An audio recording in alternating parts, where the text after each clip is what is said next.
মাদারিহাট থেকে টোটোপাড়া যোগাযোগ বিচ্ছিন্ন। গতকাল রাতের হাওয়া, ঝড় ও বৃষ্টিতে হান্টাপাড়া এলাকায় সড়ক হরপা বান ও ধসে ভেঙে যায় এলাকা জোড়ার জল। প্রবল স্রোতে এসে সড়কের প্রায় 20 মিটার অংশ ভেঙে দেয়। বর্তমানে মাদারিহাট থেকে টোটোপাড়া বল্লালগুড়ি যোগাযোগ পুরোপুরি বন্ধ।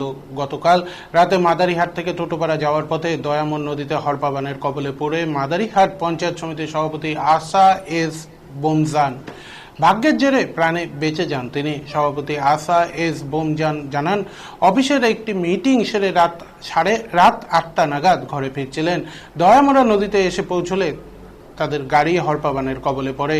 তিনি জানান, নদীতে বড় বড় গাছ পাথর ভাসিয়ে নিয়ে যাচ্ছে। গাড়িতে কিছুক্ষণ বসে থাকি, পরবর্তীতে আমি এবং আমার গাড়ির চালক প্রাণ বাঁচাতে গাড়ি থেকে নামি। জলের স্রোত আমাদের প্রায় 80 মিটার ভাসিয়ে নিয়ে যায়। অনেক কষ্টে ডাঙ্গা পাই।